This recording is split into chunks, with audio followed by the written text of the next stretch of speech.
J'ai même amené à couper que le président Félix Tshisekedi a dit qu'il développer un réflexe à un dictateur. Il y a sit-in et opposition récemment. Martin Fayoulou, Azoki. Bato bazalaka kozwa bapota, bato bazalaka kozwa biso bamuki bato ozwa bamasasi na nzoto, bato bazalaka koyebi badega nango ndenge ezala. Omatika baventure. À part bato ya IDPS, bato bazwa bamasasi, bato bazwa badega, baza te. Mpe kozongaka suta esili, makambo wana esila. Biso nde tozalaki, tondimaki koendure yango à l'époque. Biso nde tosalaki face nango. Biso nde tozalaki bacauchemar ya Kabila. Bango te. Babi ba hématome tomonaka Fayoulou nango na moto na bapakolaka yema ya paipai. Soki déjà moto aza na niveau. Biso kutu tosala babituma tosala ba molotov banini mais totala kozwa bulu wana te osala ba mai ya paipai. Na tika kutu koyeba wana te. Sona ba ngwa pe na ngana ba dosala ngo mais vu aza faux il fallait que biso pe ngo. On va accuser la force du progrès. Non mais ils vont toujours faire ça. Considérer force du progrès comme milice. C'est la déclaration. Mais bango tant que tozala la ba en opposition force du progrès wana. Ba fait baza osala bango. Et voilà baza milice lelo ndi ba conseiller en milice. Fayoulou aibi ba force du progrès sur la combo. Pas ni pas za ba petit utiliser. Moyebi na no matière oyé alingi aborder te pour changer pour modifier to pour revoir la constitution. Beaucoup mi ko prêter d'intention. Si on appelle ça mabe. Kabila bien un peu à son temps, bien avant le bel écoute ma changement constitutionnel. Biso tango Kabila. Ba mobilisateur biso tango ya Kabila. D'abord de un tout cela pour constitution on t'a constitution ba belligérant. Mais beauté là qui changement là. Totelemé là yango parce que on ne voit pas comment yoboko créateur ya ba belligérant. N'est-ce pas? Yomoko metteur en scène. Il y a théâtre où le peuple congolais va vivre. Au lieu de se yomoko exception que non ligne changer. Yango to terminer yango to bi non. On cause la juger parti to yomoko mais conscience de tout ça yango te. Info 243 au cœur de l'actualité. Au cœur des questions d'actualité, mesdames et messieurs, bonjour et bienvenue. Des questions d'actualité, tout sembola kapona au permettre Bino Botskala au cœur, yamba kamunyo sokoleka awa en République démocratique du Congo. Lelo toko solo makamatali actualité na conseiller principal il y a makamatali infrastructure ya tata Mokondi mais awa toko solo nae plus na cadre politique pour azali moko ya ba au cadre, il y a parti UDPS. Mon amboka, c'était David Moukeba. Motiayo. Mote, ndeko, walukonka. Alors, question, il y a Kosolo Ezali et Bélé, mais pour résumer en gros sur ma ligne, ma grande ligne actualité. Parlons d'abord de Makamatali, changement et constitution. Lelo, bato mingi oba kolobela changement et constitution. Pour nayo, regard wanato, démarche wana, ils allaient démarche moko patriotique to l'intérêt nini to zali nango ya koluka pour changer constitution actuellement. Bon, je crois que le débat y a changement, to modification, to révision à la constitution et bandi na déclaration, il y a to communication, il y a chef de l'État. Chef de l'État, tango alobit sengel na biso to simba constitution na biso ndebe débat et bandi. Bato ba bandi kolobela yango ebele et que dans tous les sens. Mais lolenge bato memeli yango on dirait chef de l'État azali atitré pona koloba soki tokoki ko changer to ko modifier constitution na biso. Moi, je crois que Belé a bateau, bazolo babana ba discussion malheureusement ils étaient bateau ya Boigna po balobara monoko présent lobara lopoto Boigna po baebi malako ya kilasi. Alors, na intervention na bango c'est comme si baza ko boya ko reconnaître na président de la République qualité wana pouvoir wana ya ko senga débat sur la constitution pour soki bango moko bazalaka honnête bazalaka batu bayebi ko tosa mibeko baningaki bayeba ke déjà nanu de 1 constitution yango moko epesi ndingisa na ba motango ya bato songolo oyo bakoki kotelema mpe kosenga révision ya constitution na kati ya motango ya bato wana moto ya liboso eza chef de l'état constitution yango moko nga na lingaka te ntango tozoba makambo ya constitution tokota na badébat juridique tokota na badébat pour d'abord de un eza kelasi nga natangi te mais eza pasi mpe pokosa ngai soki bakomi mokanda na français mpo nayeba kopénétrer esprit n'est-ce pas na pensée ya makambo ekomami donc nayebi te na kati ya constitution na biso epesameli na bato minei ya liboso chef de l'état ya mibale gouvernement ya misato parlement ya minei population na montant songolo na ya bango soki bakoki kosenga changement ya constitution. Donc de ce point de vue, constitutionnellement parlant, légalement parlant, il n'y a personne aujourd'hui qui peut remettre en cause, n'est-ce pas, le pouvoir na chef de l'État ya kosenga to visiter constitution na biso. Mais alors que le débat, il y a article 218, il y a Constitution, le président de la République a dit habilité, il y a la révision, il y a Constitution. Ici, changement. Est-ce que nous sommes dans l'incompréhension? Non, il y a ma terminologie, mais changement, révision, modification, la Constitution. Tu vois? Donc ça, ce sont des terminologies. Et là, on y a sa sens dans la terminologie, on a d'après. Il y a changement, il y a modification, il y a révision. Il y a abondance en matière de retraité. Vous voyez? Ce qui, d'abord, te reconnaître que oui, chef de l'État, vous avez la constitution simbam. C'est quoi? Ce qui est ça, solo, tu vas dans la aïe, ça dit que constitution, vous avez simbam na makambo, nini. Oui, on a un processus intellectuel. Sikoyo, chef de l'État ou Yasengi, Yemoko, à la communication dans la presse. Alors, dans les jours à venir, on a en place une commission, laquelle commission a examiné Makambo et Sengeli, tout ce qui est la condition pour représenter bien. Nous va présenter Binoté. Commission, on a une Binoté qui est Bisso Nenge Tozawa, Tala Excellence, Monsieur le Président public, chef de l'État, commandant suprême des forces armées de la police, au Pessa qui Bisso Moussala, au Yebissa qui Bisso inquiétude. En fait, le président vous présentez ma désidérata, mais à ça obligé de représenter la population combattue. Alors, bien, pour éviter que ça aille dans tous les sens, commission, on a chef de l'État, après 5 ans en règne, après 6 ans en règne, ngai mutu nalingaki na sala boye po na peuple congolais tala bisika na moni bakwaka malgré ko bakisa ndamba salaire na bakise pas policier ko bakisa ndamba salaire na bakise pas ya soldat malgré na tongi ba aéroport malgré na tongi ba nzela malgré na sali ba université malgré na tongi x sogolo pakala pour na ko offrir un envol vers le développement na mboka na biso ya Congo.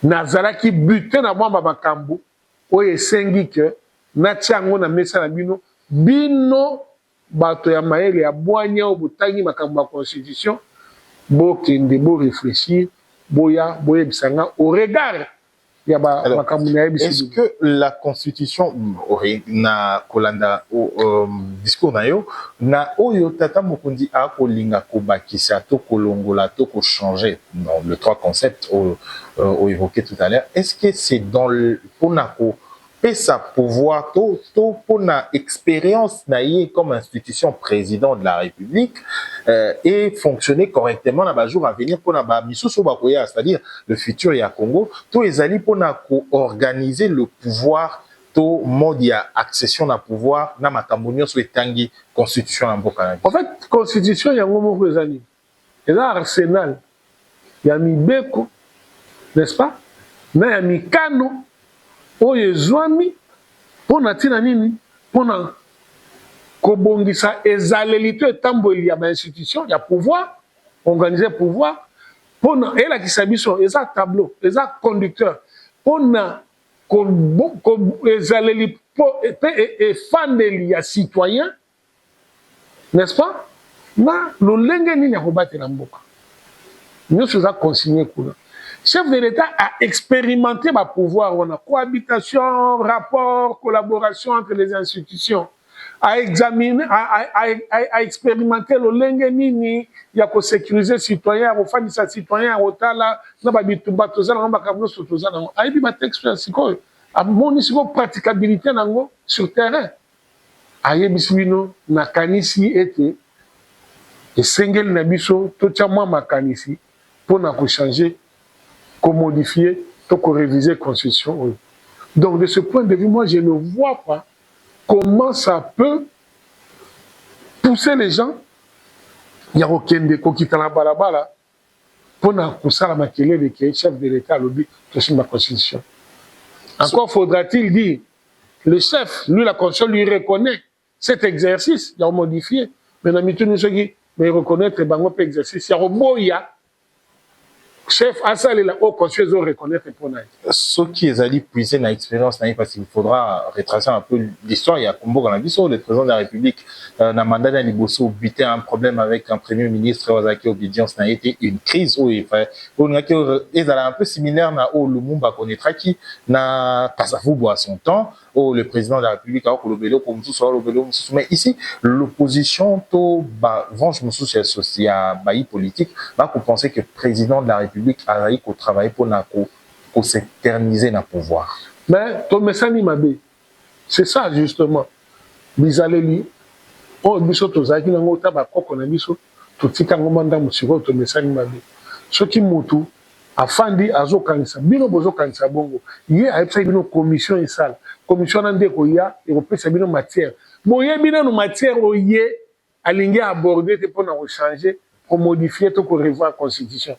Beaucoup de prêter d'intention. Si on appelle ça Mabé, c'est ça Mabé. Kabila à son temps, bien avant le bel écoute, comme changement de constitution. Biso tango Kabila. Mobilisateur. Biso tango ya Kabila. D'abord de un, tout cela pour constitution, on a vu constitution va belligérant.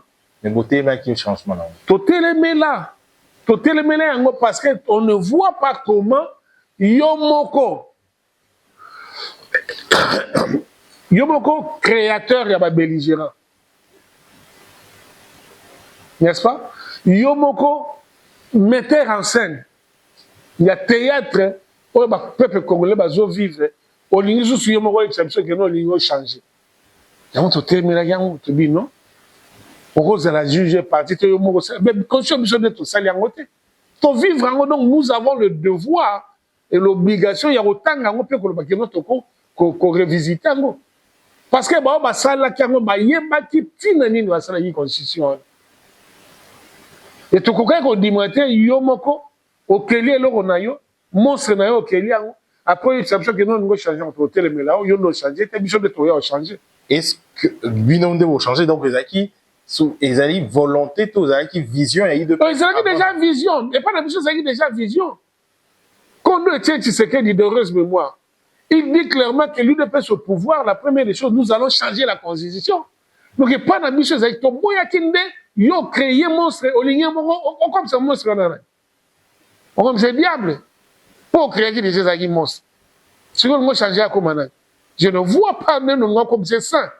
Aux amis, moko ya bato oyo babundi na tata mokonzi na opposition, beaucoup mis na pouvoir. Moko yo atikali est fidèle jusqu'aujourd'hui parce que depuis a commis na pouvoir Tsisikoyo so ils la seule personne ont ne bandé les jours à liboso à mandat Tsisikoyo les alliés na otamboli pemboka moni Congo na expérience nango ou moni vécu nango est-ce que lelo nécessité les alliés à changement de constitution au regard de la situation aux alliés na est et mboka na biso est-ce que misusu bazali na partie orientale la mboka na biso ou ba participer na référendum té ce que salemi est-ce que va s'identifier comme ba congolais na carte de constitution là va ressentir bon moi je crois ba oyo ba pesa meni maye le pendingisa ko manyola makambo là bakotela yango parce que président moko a évoqué ba scénario surtout est-ce que tokoki kokende na lors ya point de presse na ye tokoki kokende na élection sans parti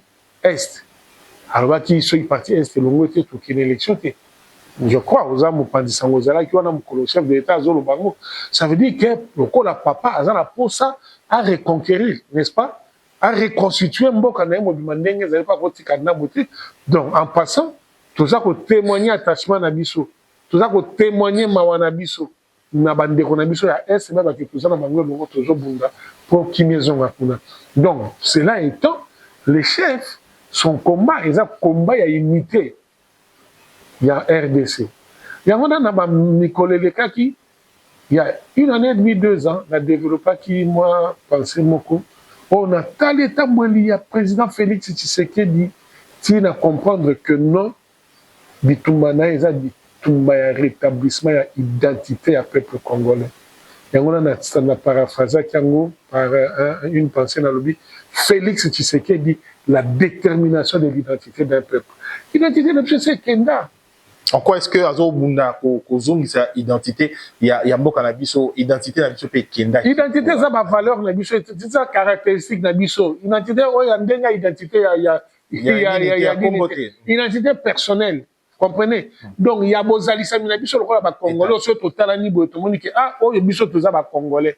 So total kuno bité wa za burundais. Mais déjà nzambe caractéristique wana ya biso. Bon moto na biso ba valeur na biso. To perdre qui nous surtout. Mais bitumwe et banina président Félix Tshisekedi te. Kimba ko ba bomo pour nani. Il était jeune. C'était pour préserver n'est-ce pas l'identité ya ni na biso. Président Tshisekedi a bondi plus de 4 décennies. C'était pour préserver notre identité. Et avec Félix Tshisekedi, c'est le couronnement de ces combats. Donc, ça, avec lui, nous allons arriver à redorer l'image de l'identité congolaise. Aujourd'hui, selon vous, aujourd'hui, quelle est cette haute autorité? Il y a sphère oyo, il y a monde oyo. Hier, c'était difficile. Congo, ça qui toujours. Même Congo, mais justement, mais hier, c'était difficile pour qu'un président des États-Unis a s'appesantir sur le sort du Congo, sur le problème du Congo. Hier, c'était difficile. On a un grand rendez-vous, nous surtout. D'ailleurs, on n'y partait même pas. Tout ça qu'on brillait par l'absence. C'est avec le président Félix Tshisekedi qu'aujourd'hui, nous sommes dans un rendez-vous surtout internationaux. Mais, awa, namboka, na situation. C'est avec Félix Tshisekedi que les noms oyoyo, tous sont fiers que tous ont retrouvé mon motonabiso, il y a Rosala Congolais. Ça, il faut les reconnaître. 54 ans après, Mboka-Nabiso, la Coupe du Monde, aujourd'hui, un fait socialement significatif, une brèche sur cette question. Tout ça. Le président de la République, même sur le plan culturel, il parle du soft power. Mais justement, c'est ce que je suis en train de te dire. Moi, on va mis sur comprendre. Pourquoi 54 ans après, c'est avec lui que nous retrouvons la Coupe du Monde? Pourquoi? Bon, lorsqu'on parle, on va parler d'une mission. Attends, ne pensez pas que mission... C'est effectivement une mission. Alors, na Mboka-Nabiso avec au regard ma camion sur le Koleka, na situation, la question n'a posé ça qui précédemment, entre intégrité, recouvrir intégrité territoriale de Mboka-Nabiso, n'a qu'au changer constitution, priorité en ce moment. Mais le président n'a pas arrêté, il y a ça la commune, sur le plan diplomatique, sur le plan militaire, sur le plan, c'est pas moi quoi, social, tout, pour notre recouvrer intégrité territoriale. Il est en train de le faire. C'est quoi la priorité en ce moment? Non, ça vaut. Nous surtout. Moi, je me pose la question de savoir, mon frère, ils en savent quelque chose. N'est-ce pas? Qu'est-ce que ça coûte? Il y a aussi un bitumbana kotonga mboka le roi RDC alors ngana tunaka Oui, mais président Félix Tshisekedi a pris énergie où il y a en même temps aussi la guerre, aux autres il fait un défi, il y a reconstruction beaucoup. On m'a dit salaire avant. Mais moto mususu okima derrière bitumabi moyen na matabino salaire ezate, moyen na somba ba arme na nani na tonga ezate, moyen na pesa bino gratuité enseignement ezate et primaire, moyen na pesa bino gratuité maternité ezate, moyen na tonga ba aéroport ezate, moyen na tonga ba port ezate, moyen na tonga ba école ezate parce que tous a focalisé na problème sécuritaire. Mais non, il se bat comme un homme, un vrai responsable. Nazosala bitumba, mais nazotala pe bino a bolia, botambola na banzela, bokita na ba aéroport, bozala na ba école, bozala na ba université. 14 universités en chantier. Ouais, les secteurs dans autre à tout à l'heure, c'est un sujet sur la plus comme infrastructure. Alors, donc, yo kokalisate ke makambu ya constitution na makambu priorité yo pona yo zanya sur les mais le chef est sur tous les fronts. Il est sur tous les fronts. Mais quel front non, non, Bino va changer constitution. Dans lobby. Bino, beaucoup recouvrir l'énergie territoriale. Mais qu'on recouvre l'intégrité, nous sommes sur le chantier à recouvrement d'intégrité, non? On fait face à la guerre, on fait face à la diplomatie. On est en train de faire ça. C'est pour autant dire que la vie s'arrête. La vie ne s'arrête pas. On construit les universités. Vrai ou faux? On construit les écoles par-ci, par-là. On est en train de construire la voirie ici à Kinshasa. On ne s'arrête pas. Alors, un projet ambitieux, ils vous faire rêver, mais il faudra beaucoup plus de moyens et beaucoup plus de vision pour réaliser un gros relier Kinshasa. Projet, il y a c'est quoi encore? Où aéroport, Rocade, comment c'est quoi la bande diaminée autoroute, voilà. Autoroute na Kinshasa awa. Est-ce que Zali local la projet ou tata mokonzi akala ki ko la kisabiso kaka ba train ya minene banzele ko tambola boy tout ko se réaliser ndenge to comme on a ba panneau aujourd'hui. Je crois qu'il faut faire la nette différence hein, entre la vente des illusions, n'est-ce pas, sur le programme de la 5 chantiers République, la révolution, la modernité, où tout se contentant qui met en retard le panneau, n'est-ce pas, à travers la ville, où on faisait croire, n'est-ce pas, l'image, il y a beaucoup de changer avec ce que Félix était en train de faire. Les images, vous n'en avez pas trop à travers la terre et la ville, mais sur les caméras, au Tamboli, ce qui est en train d'être fait, c'est un pas de géant que nous sommes en train de prendre. Le rocade, et ça en construction, ça avance. Malgré ma problème, nous avons certes un problème par rapport à l'expropriation, n'est-ce pas, pour nous retrouver. Nous avons un problème aussi à ma discussion dans ma concession Moussoussou, il faut pas ça au passage. Nous avons un problème déterminé vers la fin. Peut-être l'approche qu'il faut adopter finalement par rapport à tracé qu'on emprunté. Donc un peu tout ça. Les gens ont des difficultés, autres toujours rencontrées, mais les travaux avancent à pas de géant. À pas de géant. La voirie dans la ville de Kinshasa.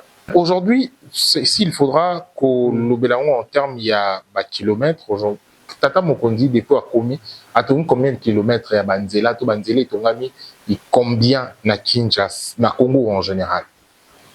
Alors, il faut vraiment qu'on fasse la comptabilité. La comptabilité, on a tout ça, chemin faisant, par exemple, vers la fin de l'année, où le chef de l'État doit communiquer à la nation. Nous, on s'empresse, il y a aussi la comptabilité. Mais il y a un quota, qu'au regard, il y a une envergure, il y a une ville, par rapport à la voirie, que le président de la République a décidé, il y a quoi affecter dans chaque province. N'est-ce pas? Chaque province, a un quota, il y a une voirie. Sur lequel il y a un mouvement, il y a un voirie. Ils ont poussé dans ce qu'il y a un voirie. Ils ont poussé dans ce qu'il y a Kinshasa, ils ont un voirie. Ils ont un Kisanga, ils ont un voirie. Ils ont un Bandaka, ils ont un Bomba. Donc, en fait, presque dans la province, surtout, travaux à voir les années. Je ne veux pas parler dans le programme ambitieux à 145 territoires. Apparemment, 145 territoires, bah, pour le bilan, est mais. Non, maintenant, par exemple, on s'est préparé pour la deuxième phase. D'abord, aussi, ça, dans ma première phase, il y a des travaux de Tsalaki.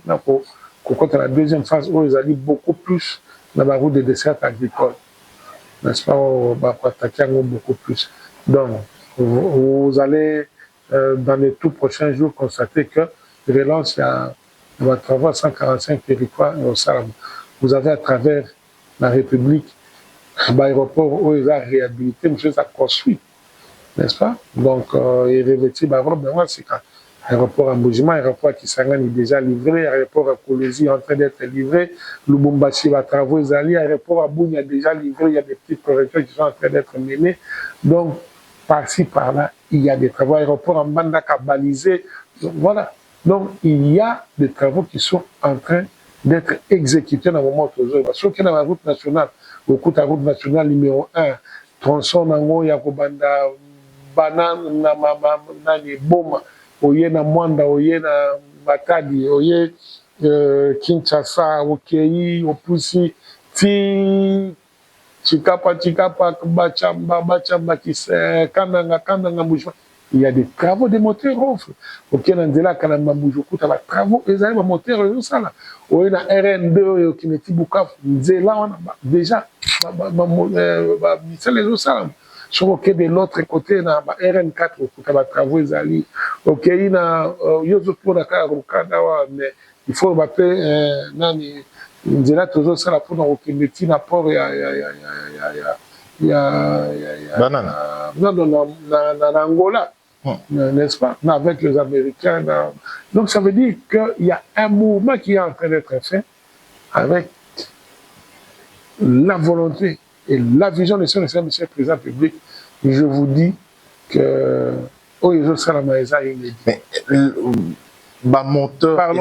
parlons des universités. Donc, j'en passe. En général, ils ont fonctionné.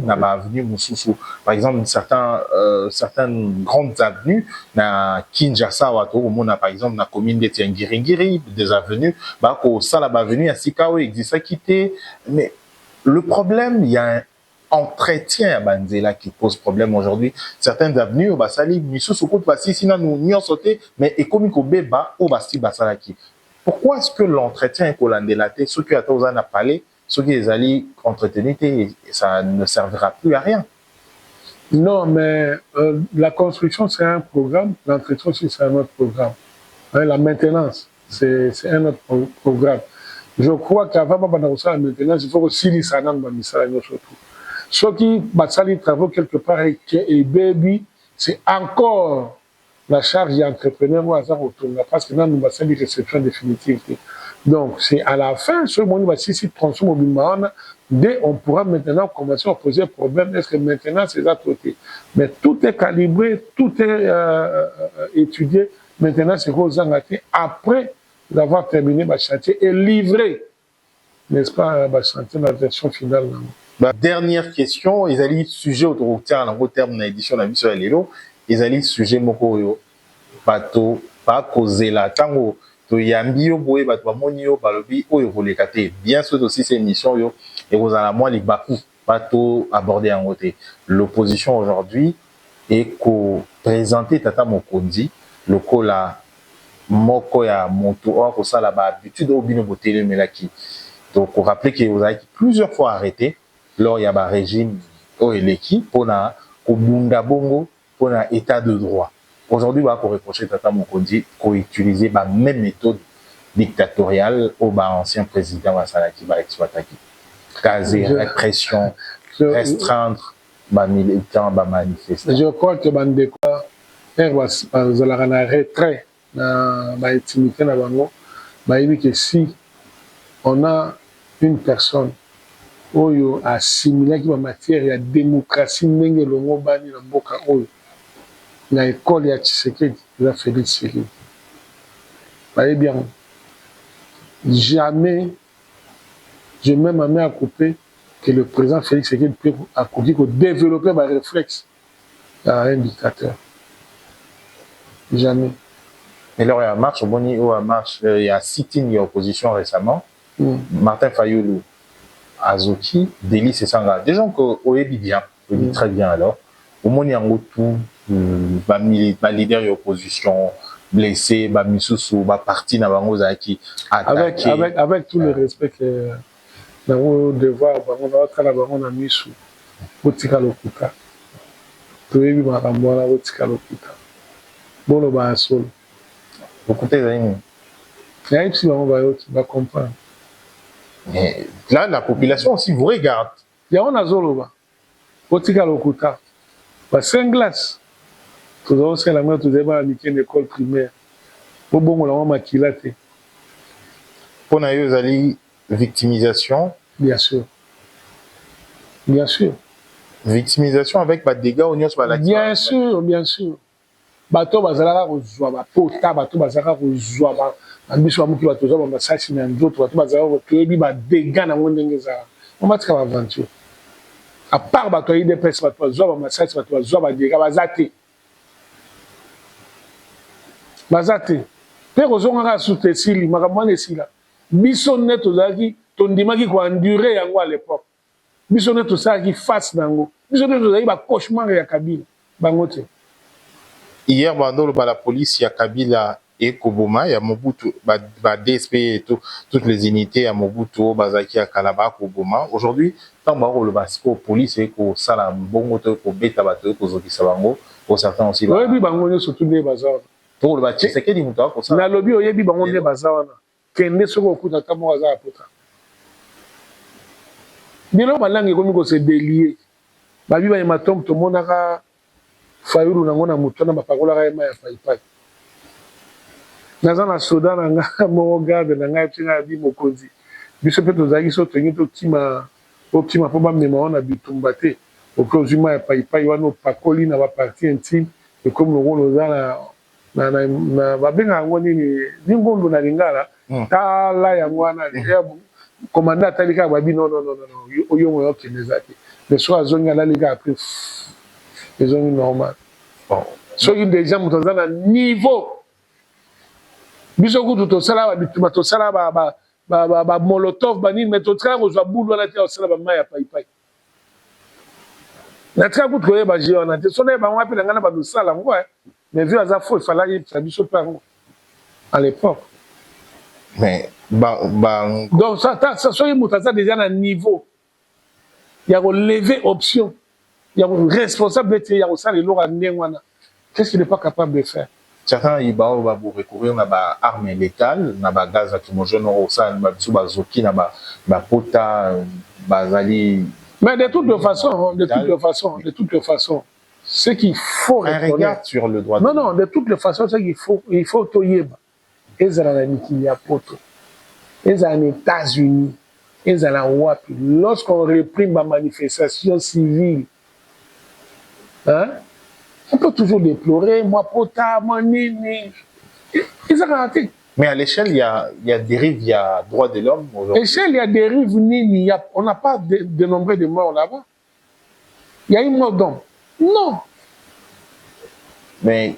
Et gratitude, il y a un peu qu'il faut saluer. On se souvenir en 2013, on a encore une interview, tout ça, on a pouvoir marcher aux alabatouas, pour marcher Kimia, Tamasa, Siezate, gaz lacrymogène et aux alatés. Je vais te dire comment ça fonctionne. 13 ans après aujourd'hui. Je vais te dire comment ça fonctionne. Non, non, déjà, ce qu'on l'a dit, destruction des autodestruction. Ça veut dire que bino moko boye, boza la groupe à Batou, bon, bino er moko boye bo menacer biso. Vous comprenez, pour ça on bino moko bo planifier tout. Pour planifier. Bango moko ne ba yakana ba planifier na Batou na bango. Parce que ça komi ko attaquer bino bozo bunda après on va accuser la force du progrès. Non, mais ils vont toujours faire ça. Considérer force du progrès comme milice. C'est la déclaration. Mais tant que tu as là, on opposition, force du progrès, voilà. On peut pas faire la bangote. Et voilà, on a une milice. Les gens vont considérer une milice. Bango, et basé sur la manifestation, basé pour reconnaître. Pour baser na batuité, mission de tout ça peut se rendre. Quand ma petite option de basé, ok, on basé sur la bango. Fayoulou, aïe ma force du progrès sur la combo. Pas ni pas ma petite utiliser. C'est ça, pareil. Bangonio surtout. Kaboun, nous n'en parlons pas. Kaboun Dabi, a Bengana Kabango na parti. Vous avez suivi, il y a le seul secrétaire général ou Beta T. Le reste, c'est Beta, il est à suspendre des forces du progrès. Non, mais moi, j'étais président de la Ligue des jeunes de l'UDPS. Il raconte sa vie. Non, à un moment donné, il n'est pas contre la permanence. Exact. D'ailleurs, ce qu'il est en train de dire, ça n'a pas commencé avec lui. Tout la Ligue des jeunes, déjà à mon époque, na biso ko zali na kati ya bureau te ya Ligue des jeunes. Zonga na cellule, zonga na section, zonga na base na yo. Oya awate. Déjà à l'époque, moi j'ai fermé. Nazo c'est sa invitation. N'entrer dans la permanence que bateau bazan invitation, bazan na comité na directoire ya Ligue des jeunes. Donc, il y a ça que l'autre et tu peux que tu dis non. Bonjour, bien non sur toi, mais ma base, botiki, ma cellule, botiki, na banane. Bonjour, na ba cellule, beaucoup de la cellule, bon animé ba cellule, pour ça, ba mouvement na ba cellule. Mais on va bien na pouvoir na bien na. Na pouvoir y aller, azaki mon quoi va dur à cuire. Non. Bisonne tout ça là qui kabunda mona la. Oui, azam ronja il y a des presses. Andé. Mais bien sûr, tous qui bragissant. On dit des jeunes des qui bragissant. Aujourd'hui, vous avez suivi ma dernière déclaration à Jean-Marc About. Comment est-ce que c'est toujours l'homme Moïbaki? Mais l'homme n'a pas changé. Vous pensez qu'il a changé? L'homme n'a pas changé. Eh bien, très bien, trop même. Mais le moment viendra, on parlera. Mais bien, trop bien. Oui, bien na témérité na kubunda na koboya makambo oyo kanyaka oyo kosala ma régime ya boyango a se retirer na bateau pour ne pas ala content na makambo oyo koleka nyonso. Mais ce que ça mutu liboso simbaka kanyaka mutu liboso simbaka mbongo na régime na biso ya pouvoir c'est lui. Faut se compter parmi jouisseur. Bah, jouisseur, c'est plutôt les autres, on est bah, jouisseur. Mais bon, moi je n'ai même pas parlé de bien, pour bien, ils en ont périssable. Mais tout ce qu'il a hérité, là, ils ont hérité. Au bilan, nous, ça, c'est un héritage, c'est qu'il y a la famille. Ils ont hérité la famille, tout salaire à Zaroz. Les acquis à premier vice-président à l'Assemblée nationale. Pas du tout. Pas du tout. Il s'était adonné à trafic au Yayebi. Alors, Tokomi Kenelasuka, il y a interview avec le conseiller principal de la présidence de la République en matière d'infrastructure. Moi, Mboka David Mukeba, Kalinga Inabakowe, Bakotala, aujourd'hui, s'il faudra résumer na Makambo Kobenda, moi, tension, na Makamatali, changement à la constitution, de la révision en constitution, na Mokou sur le savoir congolais Nini, pour ne pas. Alors, na Mokou, c'est na Lobabou. Démarche, il y a qu'à changer, qu'à réviser, qu'à modifier la constitution, et ça constitutionnel. Mais ils ont battu, où ils ont sollicité, ils ont sollicité, na kati ya motango ya batu wana chef de l'État azali. Donc, partant de ça, je crois que bateau bazo télémé la chef de l'État qui a copié que ça la kosenga démarche on a été bangonde bazo violer constitution. Bangonde bazo buka mibeko. Comprenez? Alors yango nazo mi tuna bazo kitana nzira pona osala nini? Pona ko boya makamu chef de l'État sengi alors que constitution zo reconnaître mieux comme moto ya yambo. Oya koki kosenga modification révision tout changement de constitution. Alors, merci, moi, Mboka, David Mukeba Kalingai. Alors,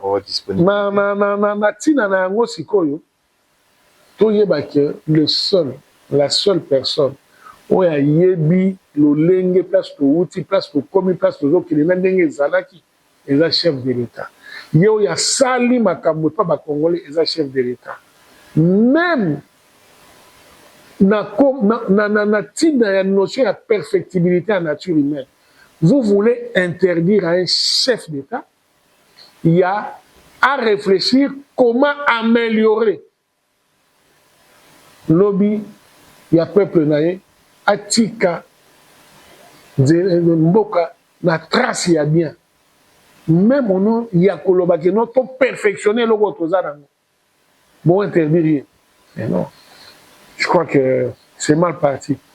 Tika chef de l'État asala makambo azolinga kosala le moment venir à présenter biso ndenge la kaki na commission na ye kosala nde tokoyeba makambo yango nini au chef de l'État alingi tosimba na kati ya constitution. Ça n'est fini pour cette édition, mesdames et messieurs. Bolanda qui biso, boza qui biso en cours na télévision, sur vous avez la possibilité à boza biso en continu. Boroke na YouTube comme na Facebook, Info 243, Bokolanda biso. Tokutani prochainement, Toyamba qui est le conseiller principal et la présidente de la République en matière il y a infrastructure. Mwana mboka David Mukeba Kalengai, to komi na souka édition na biso. Tokutani prochainement pour une édition Moussou. D'ici là, portez-vous bien. Au revoir. Info 243 au cœur de l'actualité.